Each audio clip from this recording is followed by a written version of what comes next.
A principios de febrero de 1937, el ejército sublevado, con el apoyo de las fuerzas italianas y alemanas, iniciaron las operaciones militares para la ocupación de la ciudad de Málaga y la franja costera hasta Motril. La población y los refugiados que se habían ido concentrando en la capital, horrorizados ante las amenazas radiofónicas de Queipo de Llano y las informaciones que llegaban desde las zonas ocupadas, emprendieron una huida desesperada por la carretera costera en dirección a Almería. En su recorrido de más de 200 kilómetros, la población fue atacada desde el mar por los cruceros Canarias, Baleares y Almirante Cervera y desde el aire por la aviación nacional sublevada con el apoyo italiano y alemán.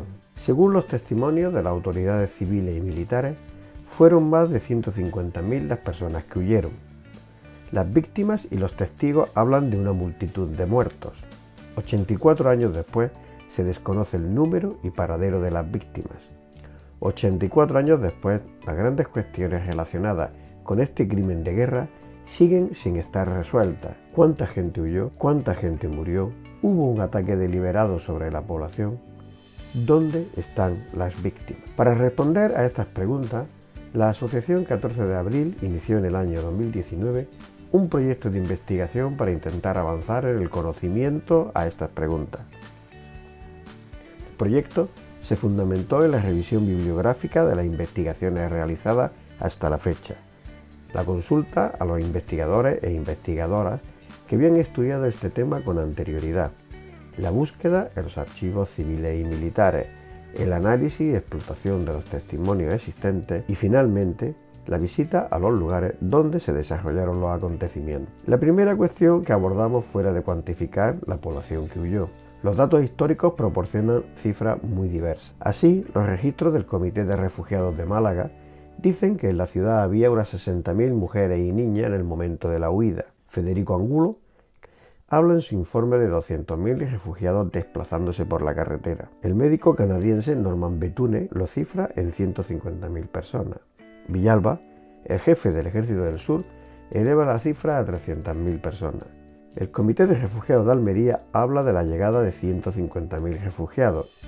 Se trata así de una de las cuestiones sobre las que los expertos no han alcanzado un acuerdo.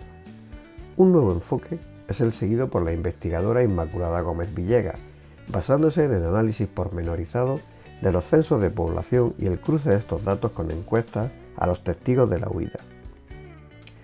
En su trabajo Desplazamientos de población durante la Guerra Civil Española en el municipio de Benagalbón, realizó un trabajo pormenorizado cruzando los censos de población de este municipio entre los años 1935 y 1940, y llegó a la conclusión de que el municipio había perdido el 32,7% de sus habitantes en ese periodo y que al menos el 24,8% lo había abandonado por motivos diferentes a la propia muerte.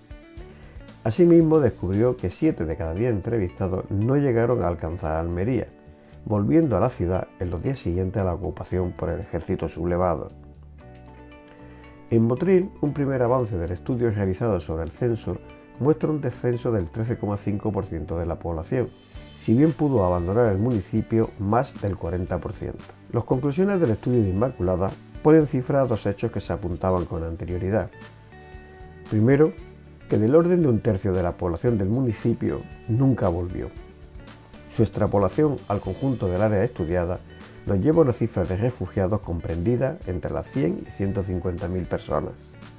Y segundo, que una gran parte de la población fue interceptada por el ejército sublevado y obligada a volver a sus poblaciones de origen. Efectivamente, los datos obtenidos de los archivos militares nos indican que el avance de la fuerza italiana interceptó a la columna de refugiados en Belén, Málaga, el día 8, en la Herradura el día 9 y al amanecer del día 10 en el río Guadalfeo, donde el temporal de lluvia y nieve habían hecho crecer sus aguas. La presencia de una muchedumbre que es interceptada por la fuerza sublevada queda reflejada en el fondo fotográfico de la Biblioteca Nacional de España y en los partes militares del ejército sublevado, donde se cita expresamente la presencia de fallecidos en la carretera, algo que citan los testigos de forma reiterada. Pero ¿dónde se encuentran sus restos? Los datos procedentes de los archivos militares muestran los ataques de la aviación y la flota a toda la línea de costa comprendida entre Málaga y Motril entre finales de enero y mediados de febrero de 1937.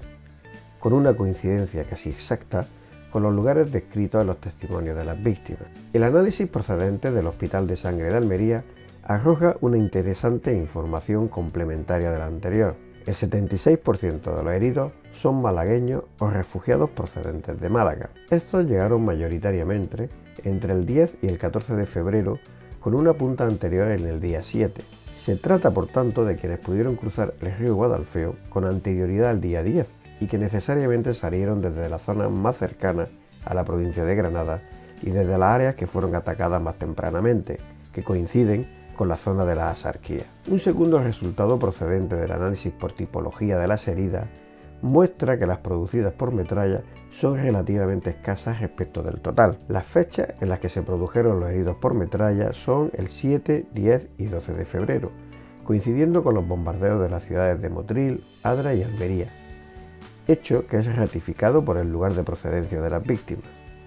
En conclusión, los datos del Hospital de Sangre de Almería evidencian que solo llegaron a la capital almeriense los heridos que se produjeron en la costa granadina y almeriense.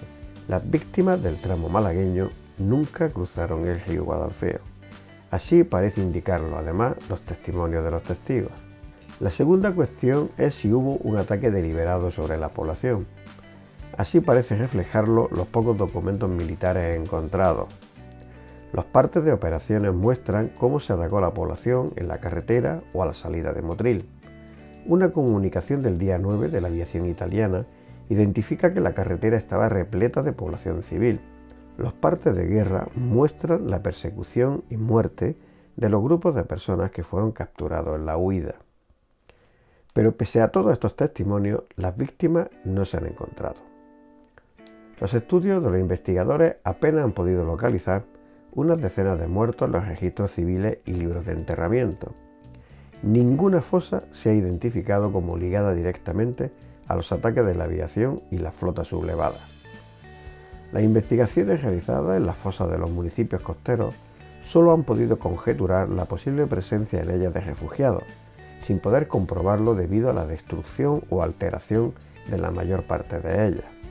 De acuerdo con los testimonios de los testigos, los fallecidos fueron abandonados en la carretera, enterrados en los arcenes, en fosas junto a ellos o trasladados en camiones hacia los cementerios cercanos.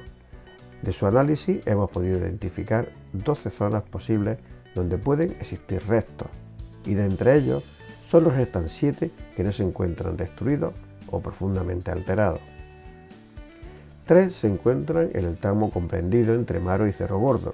Dentro de este espacio hemos identificado una de las fotografías localizadas en la Biblioteca Nacional de España, concretamente en el paraje de los Caracolillos. Desgraciadamente, en esta zona, al igual que en otras similares, las evidencias fueron destruidas con la obra de remodelación de la carretera, realizada en los años 50 y posteriores. Un vecino nos mostró fotografías de huesos que pueden ser humanos y que aparecieron en esta obra, sin que los documentos consultados sobre ella, custodiados en el Archivo Provincial de Málaga, hayan ofrecido ninguna respuesta. En la zona cercana a la población de Almuñécar, hemos identificado otras 3 zonas gracias al testimonio de José Alabarce, recabado en esta investigación. 2 de ellas se encuentran destruidas por la urbanización y la acción del mar, pero la tercera parece encontrarse sin alterar, siendo el punto más prometedor de todos los investigados. Finalmente, hemos localizado un último lugar que podría corresponder con la fosa descrita por Antonio Vargas junto a la población del Puente del Río, ligado a las víctimas del bombardeo de Adra el día 8 de febrero de 1937.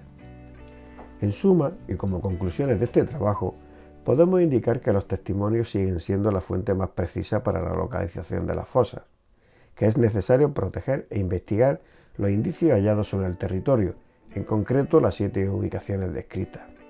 Los padrones y los censos municipales pueden ser una fuente determinante para conocer la magnitud de los desplazamientos y las muertes que se produjeron. Y finalmente, los archivos españoles no guardan más información inventariada. Es necesario profundizar en el conocimiento de los archivos italianos y alemanes.